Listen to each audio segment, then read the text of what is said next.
দেশের শীর্ষস্থানীয় শিল্পগোষ্ঠী বসুন্ধরা গ্রুপের দাতব্য প্রতিষ্ঠান বসুন্ধরা স্পেশাল চিলড্রেন ফাউন্ডেশনের শিক্ষার্থীদের মাঝে বসুন্ধরা গ্রুপের পরিচালক এবং বসুন্ধরা স্পেশাল চিলড্রেন ফাউন্ডেশনের চেয়ারম্যান ইয়াশা সোবহানের পক্ষ থেকে শীতের কম্বল বিতরণ করা হয়েছে। সোমবার দুপুরে ঢাকার দক্ষিণ কেরানীগঞ্জে বসুন্ধরা রিভারভিউ প্রজেক্টে অবস্থিত প্রতিষ্ঠানটির 400-র অধিক শিক্ষার্থীর মাঝে এই কম্বল বিতরণ করা হয়। বসুন্ধরা গ্রুপের পরিচালক এবং বসুন্ধরা স্পেশাল চিলড্রেন ফাউন্ডেশনের চেয়ারম্যান ইয়াশা সোবহান অটিজমগ্রস্ত শিশুদের মেধা বিকাশ ও তাদের সুন্দর ভবিষ্যৎ নির্মাণে প্রতি বছরই বিভিন্ন উদ্যোগ গ্রহণ করে থাকেন। তারই ধারাবাহিকতায় শীতের শুরুতেই শিক্ষার্থীদের মাঝে শীতের কম্বল বিতরণ করা হয়েছে।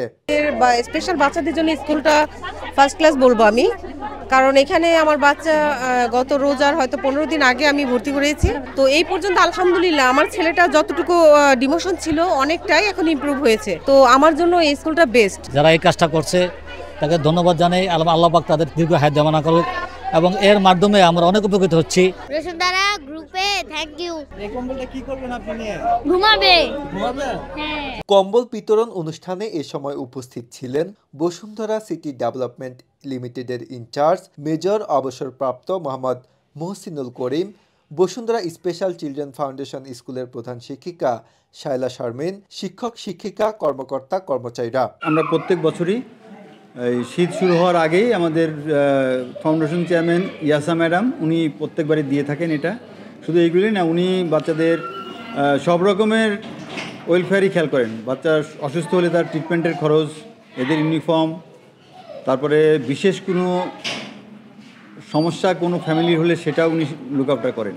এমনকি আমাদের কিছু ফ্যামিলি আছে যাদেরকে স্বাবলম্বী হওয়ার জন্যেও পুঁজি অথবা কোনো যন্ত্রপাতি যেরকম সেলাই মেশিন ইত্যাদি দিয়ে থাকেন এবং এইভাবে আমরা এদেরকে লুক আফটার করি। আসলে আমাদের গ্রুপের যেটা মূল মনোগ্রামে লেখা আছে for the people for the country, chairman সাহেবের যে মূল কথাটা সেটাই বাস্তবায়ন করছেন এখানে আমাদের ম্যাডাম, আমাদের চেয়ারম্যান ম্যাডাম। তো আমরা বাচ্চাদেরকে সাধারণত যে অবস্থায় পাই সেটা তো আসলে খুবই খারাপ অবস্থা, সবাই তো সচেতন না। বাচ্চাদের এই সমস্ত সমস্যা হলে একদম আর্লি স্টেজে 3-4 বছর বয়সেই এই ইন্টারভেনশন দরকার, কিন্তু আমাদের কাছে অনেক সময় চলে আসে বয়স হয়ে গেছে। তারপরেও আমাদের মূল এইম হলো যে এই সমস্ত বাচ্চাদেরকে প্রশিক্ষণ দিয়ে, ট্রেনিং দিয়ে, থেরাপি দিয়ে, সব রকমের থেরাপি দিয়ে তাদেরকে যেন একদম স্বাভাবিক জীবনে ফিরিয়ে নেওয়া যায়, এরকম হচ্ছে আমাদের মূল উদ্দেশ্য। ইয়াশা সোবহান ম্যাডাম এবং আমাদের বসুন্ধরা স্পেশাল চিলড্রেন ফাউন্ডেশনের চেয়ারম্যানও ইয়াশা সোবহান ম্যাডাম। তো উনি আসলে আমাদের এখানে যে সকল ধরনের প্রতিবন্ধী বাচ্চাদের উনি একদম মাতৃস্নেহে এখানে উনি পালন করছেন। একজন মা যেভাবে চিন্তা করে সন্তানের জন্য যে এই যে শীত আসছে, আমার বাচ্চাটা শীতে কষ্ট পাবে, তার জন্য একটা সোয়েটার লাগবে বা তার জন্য একটা এক্সট্রা কম্বল লাগবে বা কম্বলগুলো পুরানো হয়ে গেছে, তাদের জন্য নতুন কিছু লাগবে যাতে তারা কোনোভাবে আপনার স্বাস্থ্যহানি না ঘটে।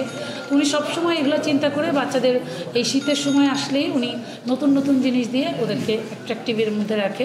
অটিস্টিক ও অন্য প্রায় সব ধরনের সুবিধাবঞ্চিত প্রতিবন্ধী শিশুর দাতব্য প্রতিষ্ঠান হিসেবে ঢাকার কেরানীগঞ্জে বসুন্ধরা রিভারভিউ প্রজেক্টে 2017 সালের 1 মার্চ থেকে যাত্রা শুরু করে বসুন্ধরা স্পেশাল চিলড্রেন ফাউন্ডেশন।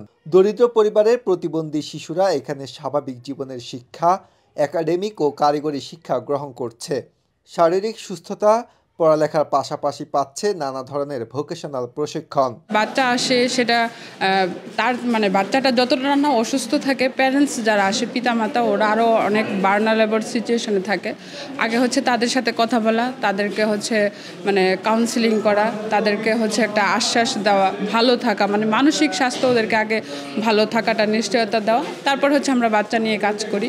বাচ্চাদের হচ্ছে আগে প্রবলেমগুলো আইডেন্টিফাই করা হয়, তারপরে হচ্ছে তার ডায়াগনোসিস করা হয়। ডায়াগনোসিস করার পরে তার লেভেল অনুযায়ী আমরা ক্লাসে পাঠাই। তারপরে হচ্ছে যার যেই রকম নিড সেই অনুযায়ী আমাদের হচ্ছে ম্যানেজমেন্ট হয়। এখানে আমাদের ফিজিওথেরাপিস্ট আছেন, যে উনি হচ্ছে যাদের ফিজিক্যাল প্রবলেম আছে তাদের হচ্ছে ওই দিকটা উনি দেখে থাকেন।